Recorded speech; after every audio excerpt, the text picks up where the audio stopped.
Okay, good morning and a very warm welcome to today's webinar from the UK Climate Resilience Programme. So my name's Kate Lonsdale and I'm one of the two champions for the programme along with Suraj Desai, and we're both based at the University of Leeds. And this webinar series was set up to communicate the findings of research that was funded through the programme, although we now also have occasionally webinars that are of wider interest to climate resilience in the UK. So if you're new to the programme, so I'd recommend going and having a look at our website, and there you'll find information about the aims of the programme, information about the projects that are funded, links to latest news and an archive of previous webinars. So the website link is on this slide. So the timing for today, before we move on to the presentations, I'll take a few minutes just to briefly mention some items of news that are relevant to the programme. Then we'll get on to the main focus of today, which is on the project called CropNet. It's about monitoring and predicting the effects of climate change on crop yields.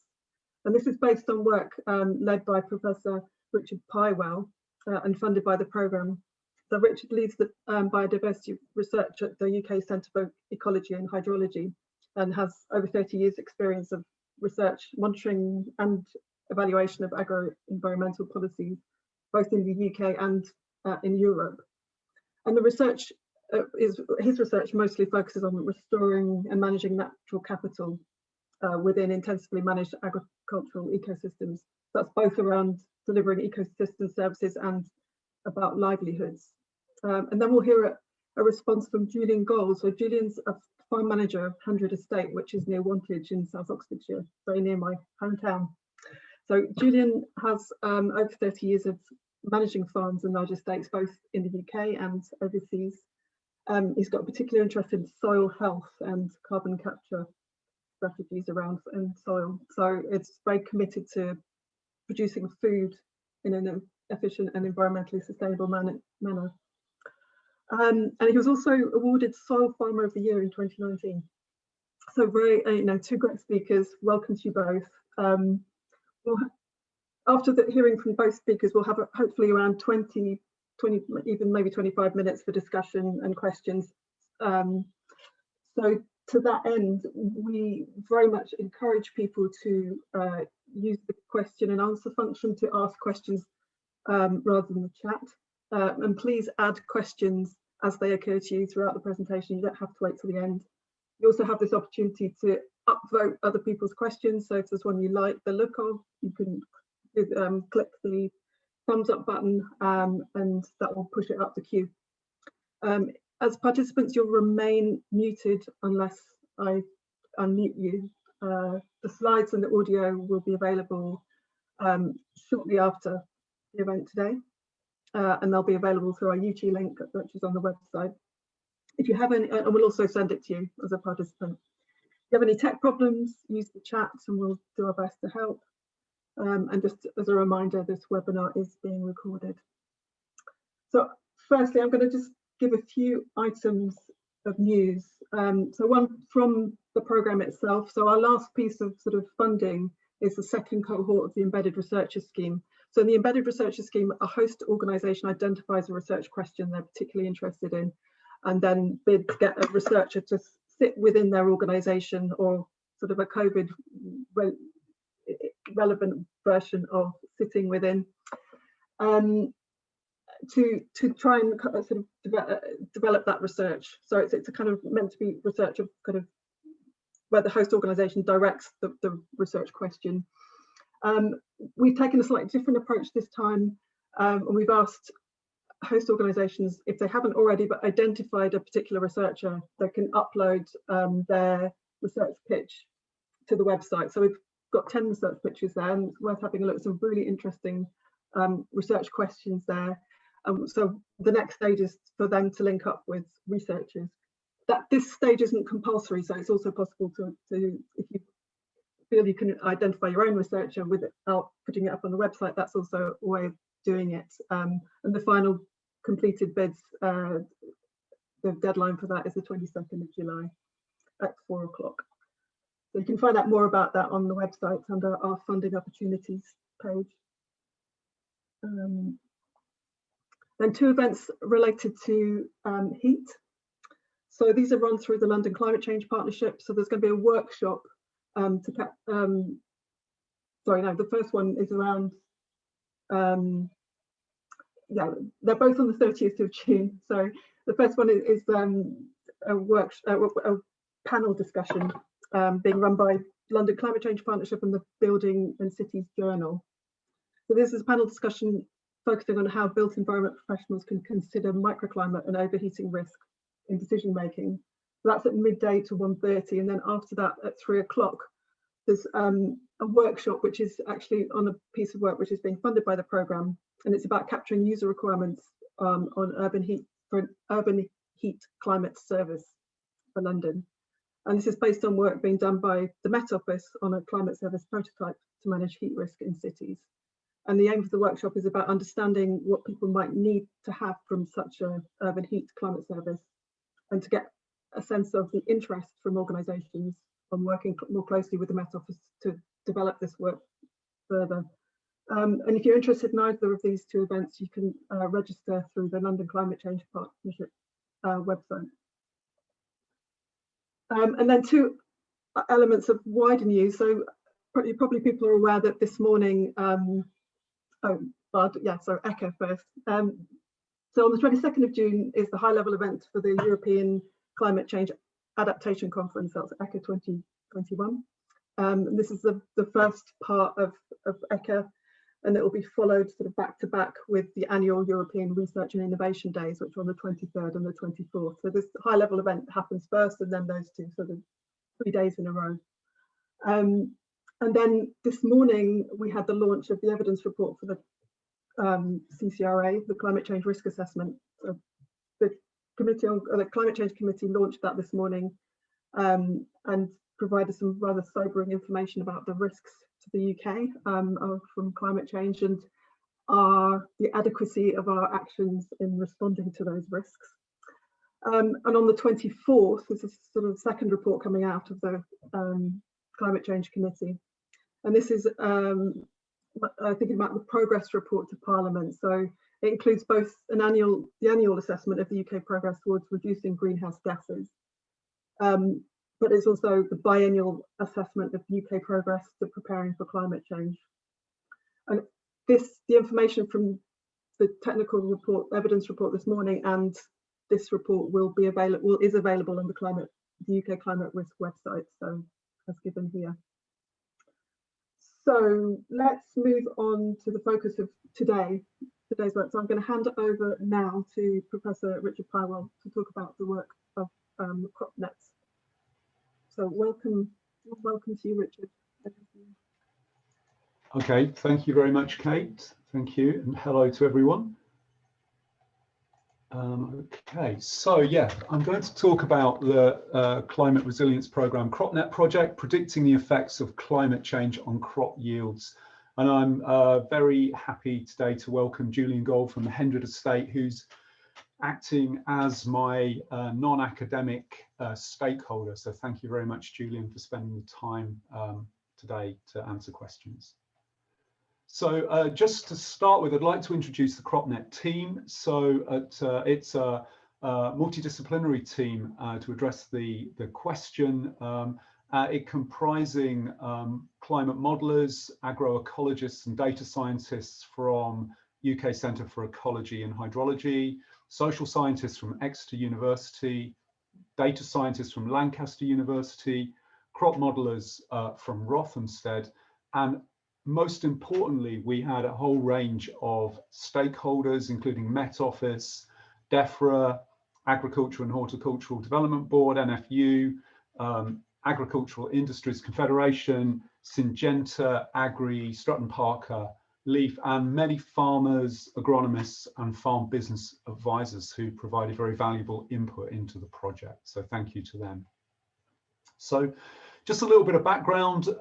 So as you're all aware, I'm sure, climate change and extreme weather impacts on food production have been hitting the headlines in the last few years. We had the Beast for the East in 2018, but most recently the winter of 2019 and then the very dry summer of 2020 resulted in probably the worst harvest for 20 to 30 years. And this was widely reported in both the national press and farming press, and sort of very large concerns raised around the impacts of this extreme weather and longer term climate change on food security.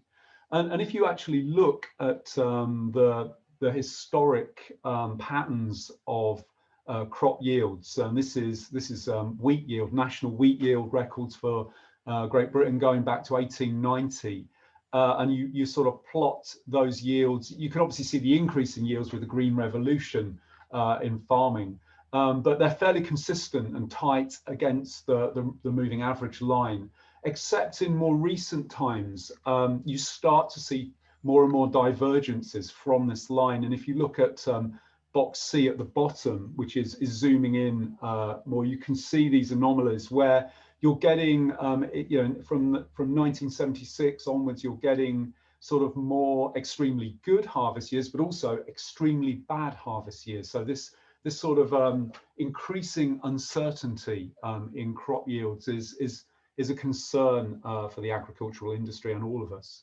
And actually, if you look at the projections for climate change across wheat growth phases, this is quite complicated, so I'll take some time to explain it.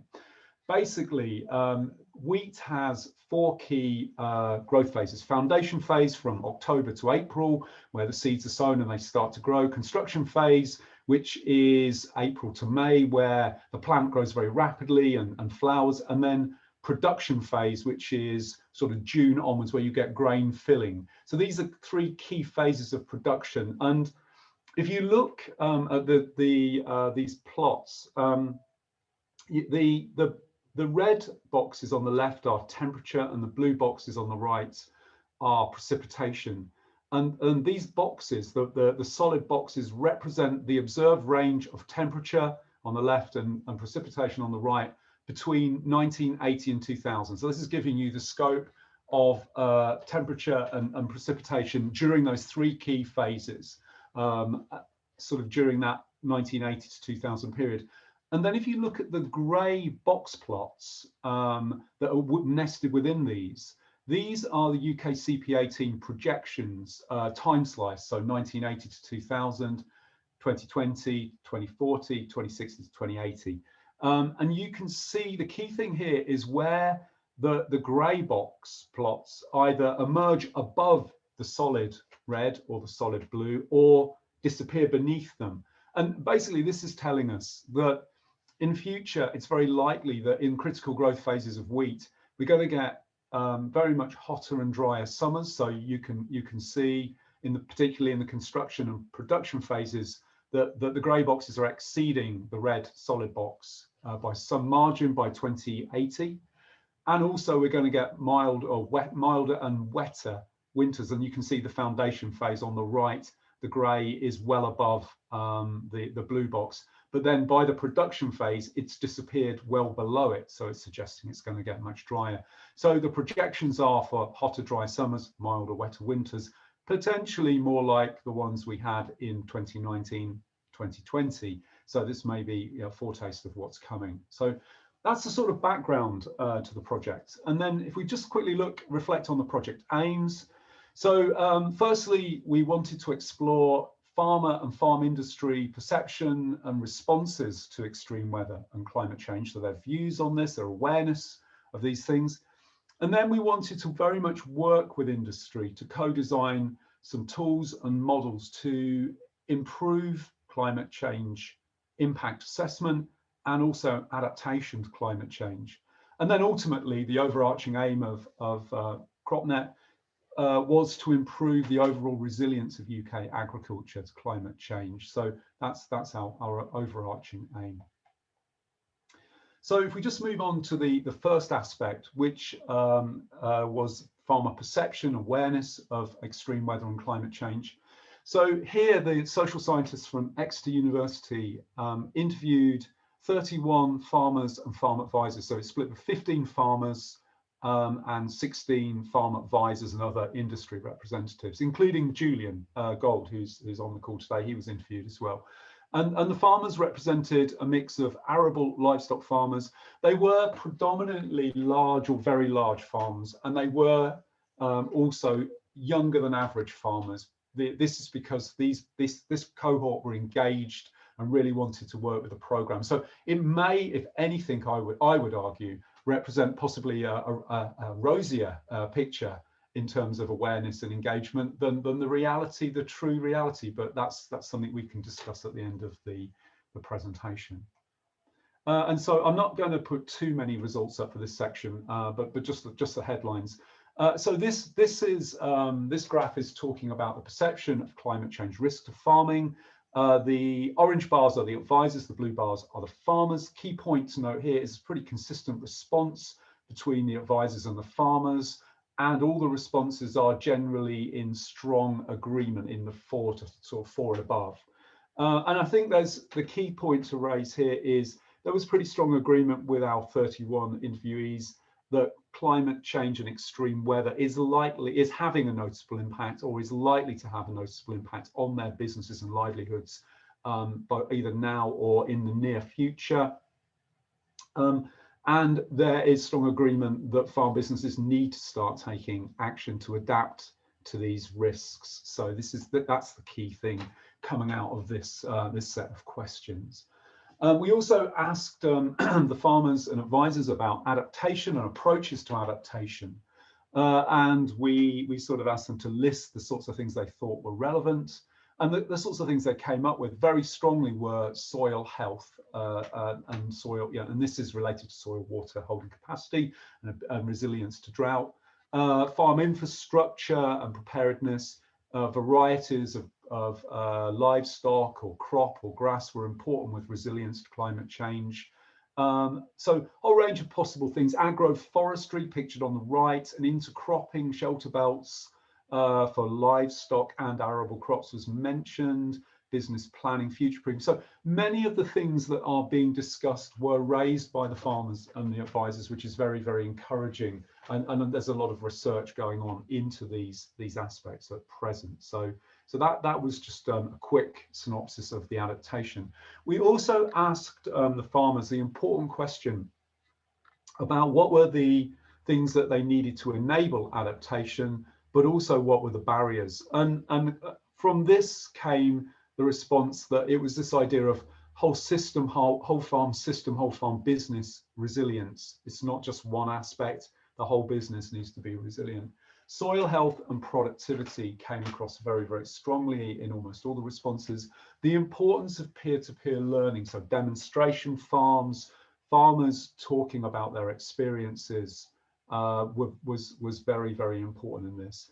Good business planning, so it's about staying in business and business resilience. Information, advice, and support was seen as very, very important to the industry, and the provision of sort of decision support tools are wrapped up in this. And so, CropNet is sitting in these kind of last 3 points in terms of supporting farmers, in particularly information, advice, and support, and decision support tools. So it was a good foundation to our project. So the second part of CropNet after the interviews was we held a series of 4 stakeholder workshops with all of the stakeholders I mentioned at the beginning. These were the first 2 workshops were to scope user requirements for tools, models to help with climate change risk assessment and adaptation. And the second 2 workshops were to present those tools and models to the users and refine them. So what we did was the workshops comprised a good mix of farmers, advisors, industry, policy, and NGO representatives. So we tried to mix the workshops up, and we held focus workshops on the arable sector and the livestock sector. So we based our workshops in Wallingford, where CEH are based, which is largely arable and mixed farming, and then we based them in Rothamsted, Northwick in Devon, which is predominantly livestock farming. So we tried to represent the 2 different views potentially. And the thing that came out strongly from the user requirements workshops was that models and tools needed to be simple to use. They needed to represent and be specific to my field and my farm. So generic and general models and tools were not seen as particularly helpful to the industry, particularly the farm advisors and the farmers and the industry side, perhaps more to policy. The tools also, it came across very strongly, needed to predict both sort of in-year weather impacts, so extreme weather, in-year, near-term, and longer-term climate impacts. So there's a sort of a dual thing that we needed to try and do. And there was a need for the tools to self-learn, apologies for the typo, to self-learn, to improve as well as more information became available. Benchmarking was important at the local, regional, national level as well. So, you know, how bad is the impact going to be locally, regionally? And the ability to explore different adaptation strategies was, again, another key requirement. So that was the ask, if you like, from the stakeholders. And so then we went away to attempt in 1 year to design tools and models to achieve some of these things. So the third part of CropNet was the development of the model and the decision support tools. And this is a synopsis of the approach to crop growth and crop yield modeling we took in CropNet. The key point is that we essentially, the crop yield models and crop growth models are generalist models that work across the whole of the UK, and they draw in real-time Met and climate data, and they also can draw in UKCEH projections. So that's the core of it. But then these models are made field specific by assimilation of real-time Earth observation data for that field, that farm. And they also, we're working on the ability for them to draw in real-time soil moisture data for the field and the farm as well. And they also link to real-time precision yield data as well that is collected. So essentially, in summary, a general model that is then made specific by data assimilation. As I say, we ended up with models that could predict future yield potential and actual yield potential for any location in GB for all 2 million land parcels. And the models, we've developed a model for wheat, oilseed rape and grass. Clearly there's potential to develop models for more crops as well, but we were restricting ourselves to the major crops and grass. The models were developed on the NERC Jasmine high performance computing platform in data labs. And this enables us to actually develop opportunities for continuous model improvement, digital twins, if you like, because of the field specific nature of the models. So that's an overview. This is what the model and the data flow looks like. This is the more technical side. So in the center, you've got the core of the model, where you've got the different model stages, 1, 2, and 3. So this sort of green area index over the growing season, then conversion to biomass, then biomass to grain yield, and then ultimately yield prediction. And then on the left-hand side, you've got the real-time Met and climate data coming in, temperature, solar radiation, precipitation, and obviously you've also got the ability to just replace that with UKCEH climate projections at the 1 km square scale. And then on the right-hand side, you've got the ancillary data. So we start with day length and soil moisture holding capacity for each grid for each field. So soil depth, soil type, which gives you soil moisture holding capacity. And then you've got the real-time data assimilation, 6-day Sentinel-2 leaf area index is assimilated into model stage 1 to constantly update for the parcel. And we're working at the moment, we haven't quite achieved this yet, but we are working on the assimilation of the real-time soil moisture data as well at 50-meter resolution. And then finally, we've got the ability to check the predictions against the observed precision yield data coming in from the combine harvesters. So I'm just going to quickly run through a little bit of detail on the data assimilation. So Earth observation assimilation. So this gives us direct measurements of FPAR, green area index, and sort of therefore kind of assimilates lots of information on how healthy the crop is, how stressed it is, if you like, for a grid cell. Sentinel gives us this data at 10 by 10 meter pixel resolution, and we average it across the field, but we can look within field as well. The graph on the right shows basically the red line is the generalized modeling of green area index, and you can see it's peaking after day 250. So it's and you compare that to the blue X's, which are the observed leaf area index, and you can see that the model's pretty good initially, but then it actually overestimates green area index. So it's giving an overestimation essentially of yield. But then when you bring in the assimilation of green area index based on Sentinel-2, that pulls that red line down to the black line, and you can see it's much closer to the observed leaf area index. So you're getting much closer to an actual yield rather than a maximum potential yield, which is the red line. So that's the great thing about the data assimilation of EO. Simulation of soil moisture, as I say, this is a work in progress under another UK climate resilience programme project called OpenClim, but we are working on this. And so essentially what we do, we have CEH works with the Met Office, BGS, on a product called UK Hydrological Outlooks. It's driven by soil type, soil depth, and high resolution rainfall data. And then it basically gives you an estimate of soil wetness and dryness at 1 km² scale on a monthly basis. And what we've done is under OpenClim is we've and Assist, another program, we have used a hydrological wetness layer, which is essentially a microtopography layer, and soil type to downscale that 1 kilometre soil moisture to 50 metre. To give a more accurate within-field prediction of soil moisture.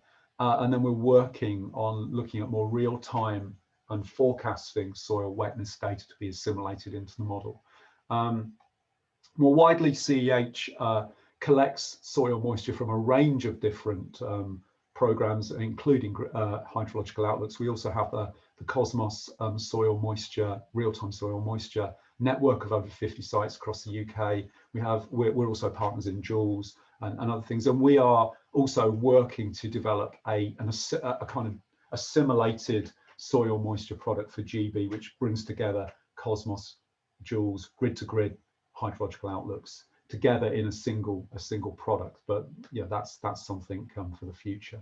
So that's what we're working on in terms of soil moisture assimilation. The other thing to mention is the precision yield data pipeline. So we work with farming industry and we have access to real-time precision yield data for more than 2,000 fields across most of England. And so the way this works is that modern combine harvesters, as they are harvesting, they measure the yield every 5 or 6 meters using a yield meter on board in the combine, and they correct this for soil moisture.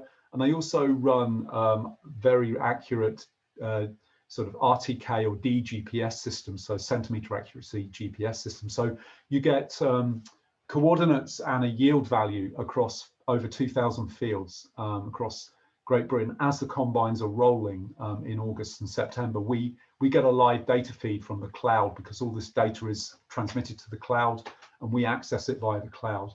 We have to clean the data, it's not perfect, and we clean routinely. We've developed automatic cleaning routines for over 3 million data points each year that come in, and this provides very, very useful data products for a whole range of applications. The first one is crop yield model validation, and that's what we're doing in CropNet. It also enables this kind of continuous model improvement, this digital twinning of fields, where your ability to improve your models. It gives early warning, so we knew that the 2020 harvest had been really bad a long time before the DEFRA and AHDB paper-based farm surveys of yield were available. So we knew in September or October it was a very bad harvest year, where it took till December for that to be reported. So all that press coverage came from this crop yield network that we've developed. It also enables farmers and scientists to look at patterns of yield across time and space within fields, and it also it enables detailed yield mapping as well for farmers. So a lot of uses, but we're using it for model validation. So if we actually look at the CropNet wheat yield model and we compare the different approaches to our yield estimates, what we've got here on the left-hand side, this blue diagram, is the modelled maximum potential yield, the generalised yield, if you like, from the model, without any data assimilation. And on average, compared to the 2,000 fields that we compared it against, it's sort of you know, it's overestimating. So the actual yield is here on the right hand side. Actual yield sort of around about 9 tonnes a hectare, and the general model's coming in at about 15, because it makes it's not correcting for the field. It's a general model for the UK driven by day length and temperature and things like that. So that's maximum potential yield. So there's a big difference. But when you assimilate the Earth observation data for each field, each 10-metre pixel, it brings that that yield estimate down to something much closer to the actual yield. You know, you're sort of 1 or 2 tonnes out then, which is a much better, a more useful estimate of within year yield prediction.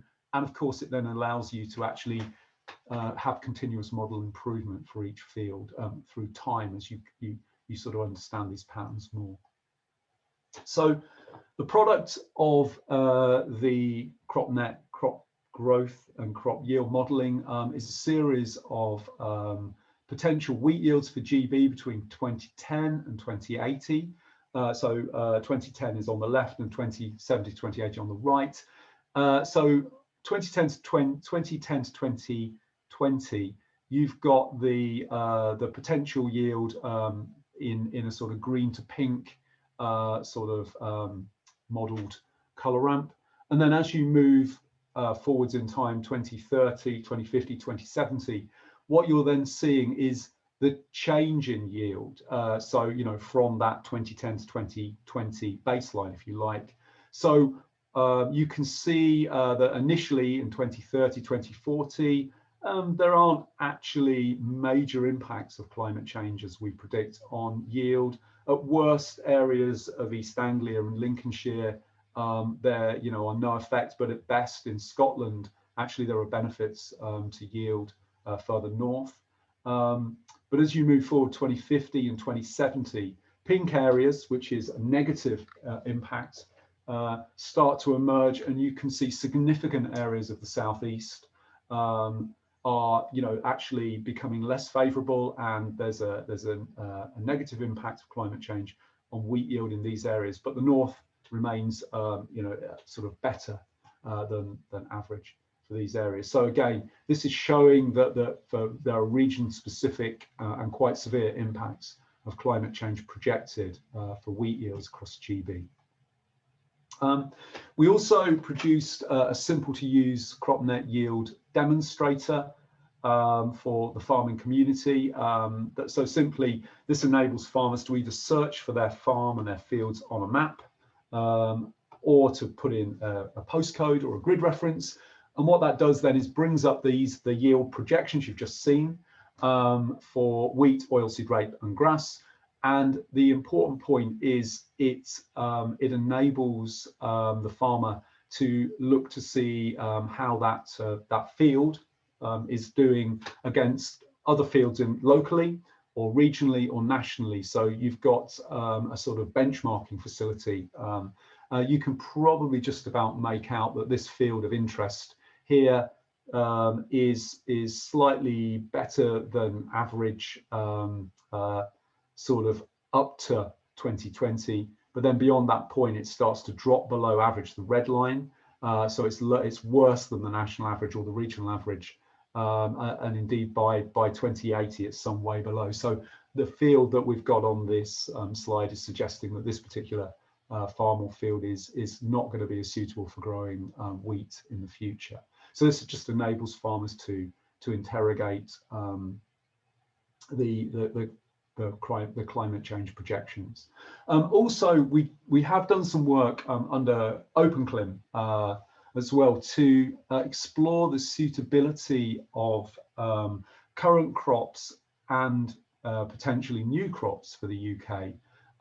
So this sort of enables farmers to rapidly look to see whether the current crop rotations they have are going to be suitable, or whether new crops like soya, sunflowers are going to be better bets in the future. So this is using the UN Food and Agriculture Organization's EcoCrop database, which we're fortunate to have a copy of. So this is a database with climate parameters for over 2,000 crops globally. And it's underpinned by a mechanistic model that calculates climate suitability for each crop. And what we've done is we've coded the EcoCrops database to accept bias corrected 1km UKCEH climate driving data and run it just in UK forecast mode, so not globally, just UK forecast mode. And that enables us to look to see how climate suitability envelopes are going to change for current UK crops, but also to look to see what other crops you could potentially grow in the UK. And so, as I say, this ability to look at new crops potentially enables farmers to develop what we might call climate smart crop rotations, so more resilient rotations. Maybe look into emerging crops a bit more like soya, as I've mentioned, which could become more suitable in the future. It's currently grown in the southeast, but it's very limited, and it may become a much more suitable crop in the next 20, 30 years. So it may be something that we maybe want to develop agronomy of and maybe new varieties of.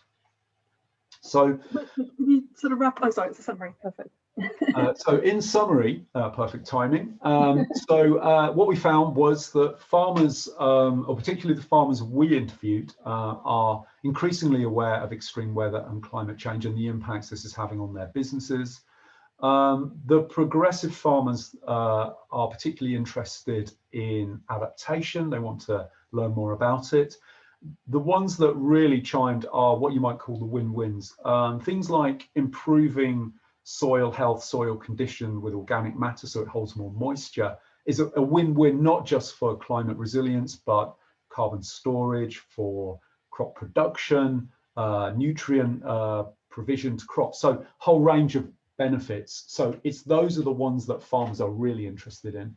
I think the other point is these risks of climate and extreme weather need to be viewed in the context of the wider challenges that face the farming industry with Brexit, new agri-environment schemes, major challenges. So it has to be wrapped up in all of that thinking.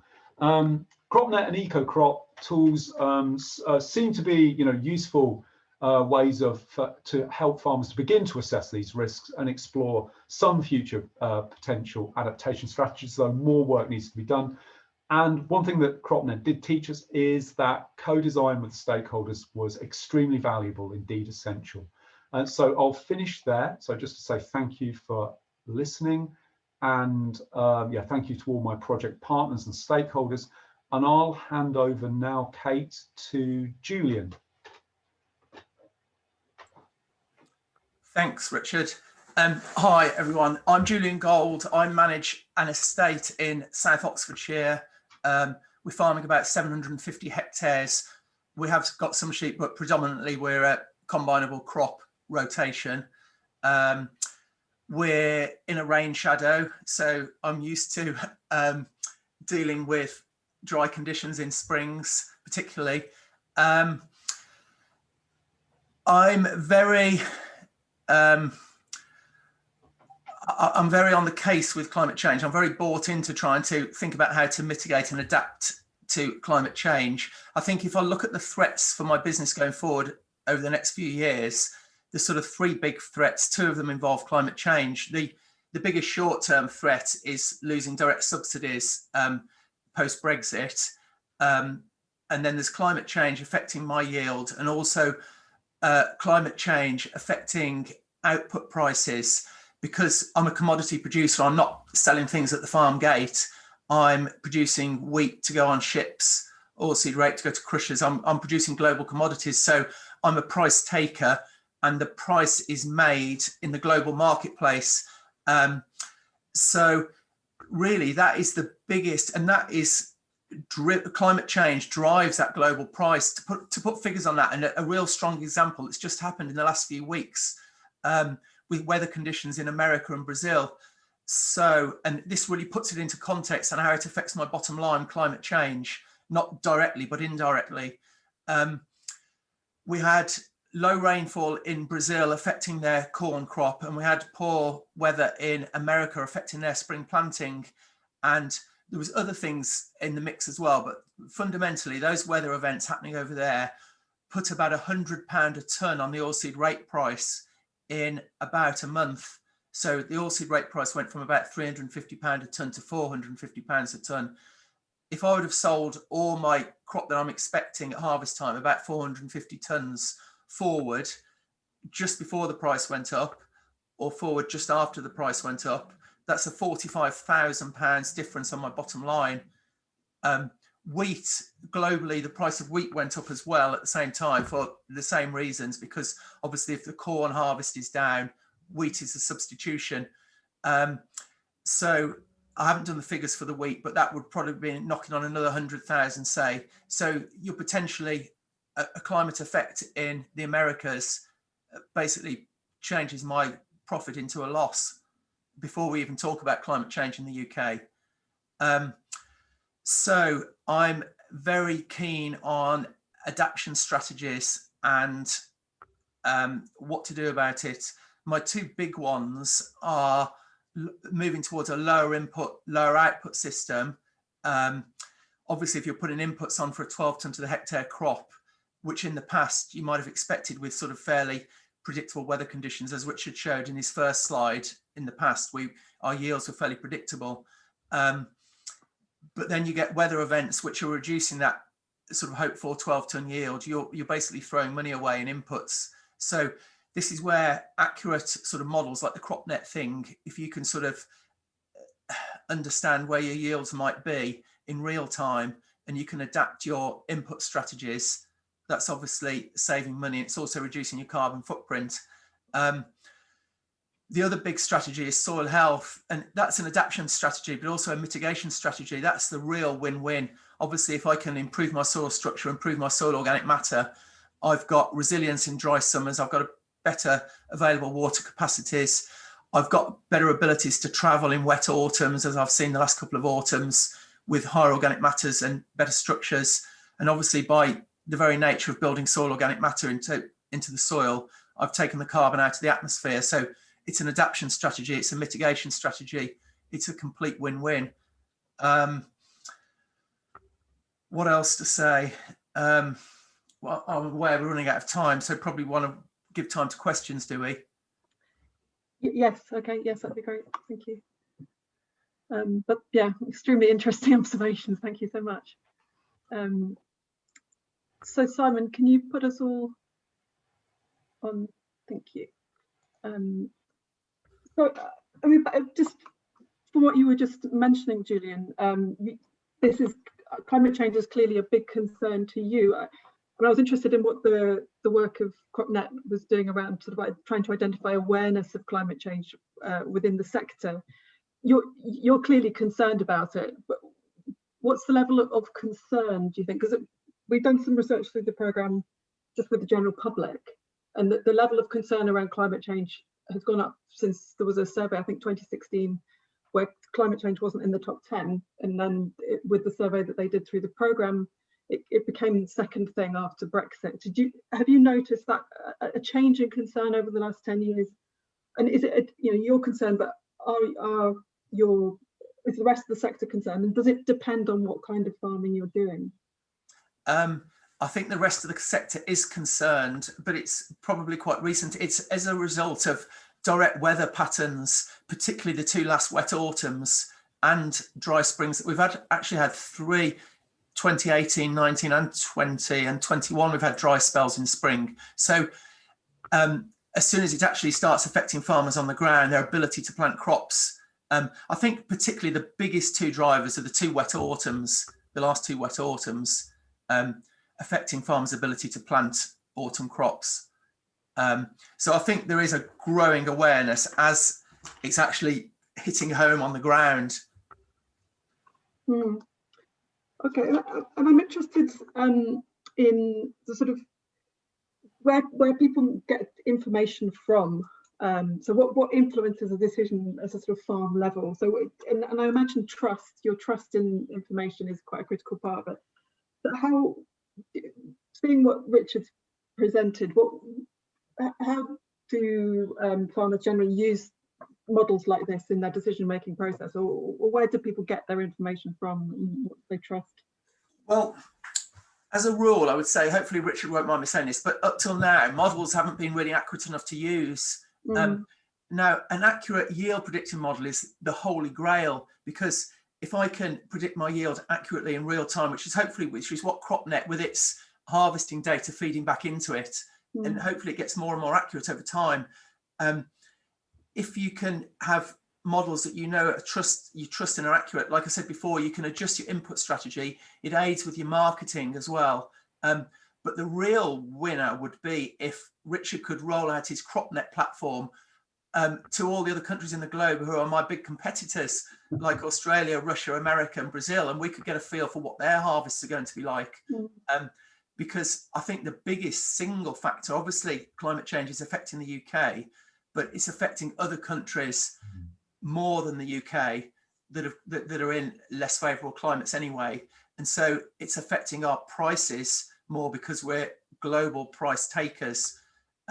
That's talking on behalf of farmers like myself who are commodity producers. Obviously, if you're selling meat at the farm gate or eggs and you're retailing things, it's a little bit different. But if you're in the global marketplace, I think the biggest single risk is not the effect on my yields, but the effect on my competitors' yields driving prices up or down. And my bottom line changes so much on whether you can actually grasp the higher prices by clever marketing, or you get caught in the low prices because everyone's had a harvesting glut. So they're incredibly useful, the models, incredibly useful, but they need to be accurate. Yeah, I think the nature of the model means, and the fact that Sentinel-2 data is available globally every 6 days, it needs to be cloud-free clearly, but means that in theory, you could extend the approach anyway, and people are. I mean, there are people modelling crop yields in similar ways. So, but I think the assimilation every 6 days, an update on that model, that prediction is really the key thing. Because it corrects for pest pressure, drought, whatever's happening. It's giving you an update. I guess the problem, Julian, will be the lag time between when commodity prices are set, and the crops in the field. It sounds to me, though, again, that Earth observation could tell you that there have been a very bad planting season in North America, because we map crops using satellites as well. And the UKCEH has a crop map. We've produced crop maps nationally since 2015 with Sentinel-1 radar data. So, and that again, crop mapping globally is easy to do. So we've got a question here about how it's been used. So there's a question specifically around how farmers have used what you've produced with the crop yield demonstrator. But I'm also interested, you mentioned some other target audiences around farm business advisors and potentially even sort of policymakers, DEFRA. So any sort of information you've got about how feedback and how it's being used? Yeah, sure. So the stakeholders that seem to be showing the most interest are large, I won't name them, although I have already, large companies that deal in land management and farm business advice, because they're quite interested in the kind of longer term prospect, the asset value, the projection of profitability for large farm agribusinesses. So they've already been in touch with us, and we're sharing that sort of those projections with them, and they're very interested. And the other people that are showing a strong interest are more the so DEFRA and the policymakers, as you would imagine, but also the Agricultural and Horticultural Development Board, because they're the levy board for the farming industry, and they're interested in developing tools for farmers along the lines that indeed they may be better placed to develop the farmer tools than we are, because they already have, that's what they specialize in, is knowledge transfer for farmers, and they already have very good grass growth dashboard, and you can imagine them developing something similar for arable crops. So we've had several meetings with them as well about taking the models and translating that information, that knowledge exchange, which I think is probably the correct way to go with it. Do you think a policymaker could take it and sort of test out different scenarios, sort of? Yeah, use it in that way? We when we had the workshops, and I one of the outcomes was that farmers were very interested in the what if I did this, what if I did that, and what would it do to the resilience and the crop yield. And in theory, we can do that. You know, we can change the assumption on soil moisture retention capacity for an individual field in the model. We can do that. We simply, in the 1-year CropNet project, didn't have the time to actually put that functionality into the demonstrator. We had to limit it to just projections of yield for different crops. So the only adaptation you could really look at was, what if I change from one crop to another? What are the prospects? We did get the message, you know, they wanted to look at, what if I sowed a herbal ley in that was drought resilient in my grassland? Would that be a better, you know, business proposition? And again, we could simply plug that information into that assumption into the crop growth model. We could easily do that, but we just didn't have the resource in a 1-year project to do it. So the framework is there, the model's there, and we know exactly what we would need to do as a next step.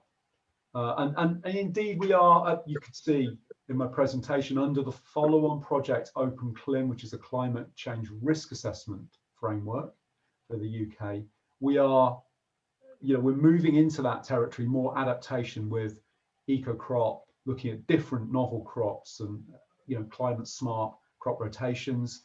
We are looking at tweaking the model. So, you know, that's really, yeah, we got that message, but we didn't have the resources under CropNet. Sure. There's a question here about sort of the interdisciplinary nature of the project, but I'm also interested in my introduction, talking about the news, we've got this embedded researcher scheme. So we're interested in how the sort of the use and usability and the relevance of the outputs of the research. That's a kind of sort of ethos of the program.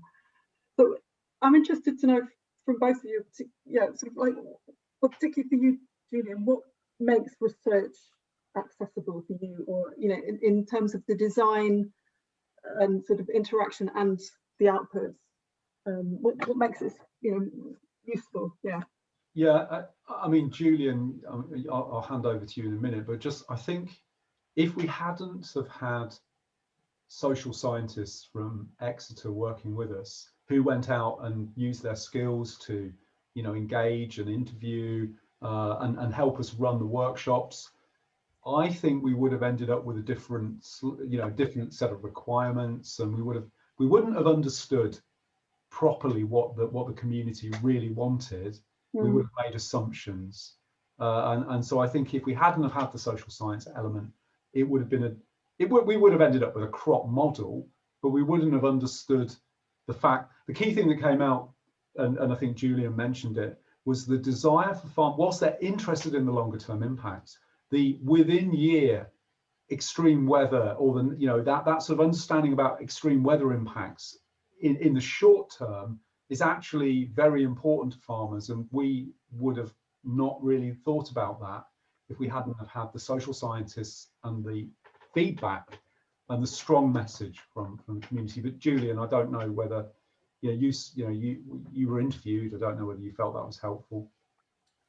Yeah, that was helpful. I'm not quite sure what the question was, but I think I might be able to answer it. Let's do a politician and just give you an answer anyway. I think that models are, from a farmer's point of view, the user it's very important to have a simple user-friendly interface to these models. If it's techie and horrible on a computer, farmers aren't going to use it, my experience. And it's got to be not too time consuming, and it's got to give you an answer that is useful to you in your business. If it's just giving you some kind of theoretical answer, which isn't really any use, you're not going to find the time to interact with the model. Did that answer the question or not? That's fine. Yeah, and I've got a sort of follow-up question for you, Richard. I think you said you ran 3 user workshops, is that right? There were Four. I mean, does that not end up with a huge amount of people requesting lots of quite detailed things? I mean, how do you decide what to go with? That is the slight downside, is that I think that, you know, people, you know, and they were really enthusiastic, and they were kind of going, well, you know, what if I did this to put these, you know, what are the soil microbes that are really important in climate resilience? And, you know, we couldn't answer that question. You know, there were some things that were just, you know, what about crop nutrition and all these things? How much nitrogen should I put on this year? Which is going beyond where we could really realistically go.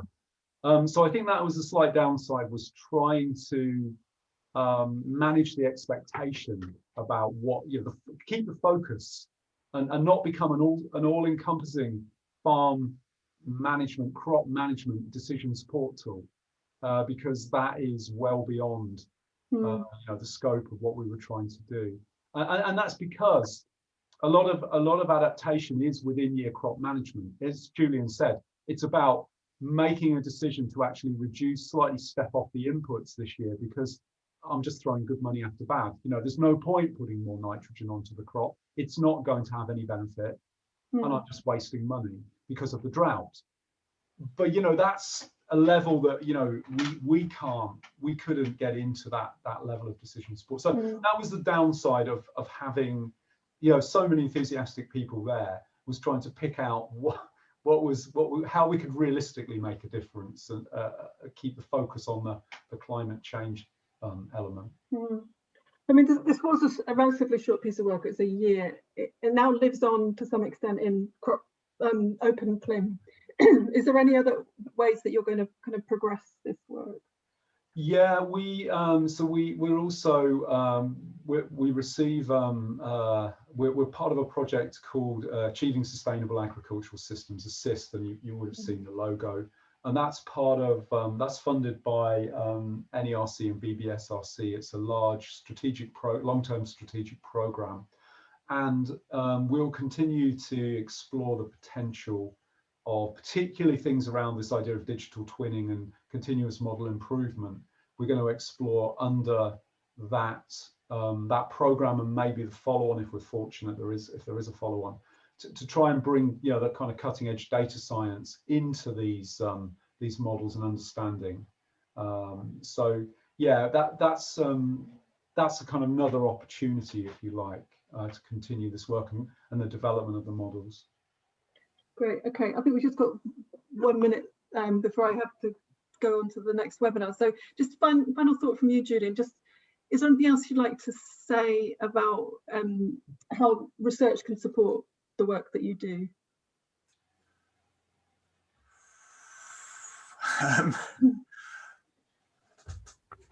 Well, it's just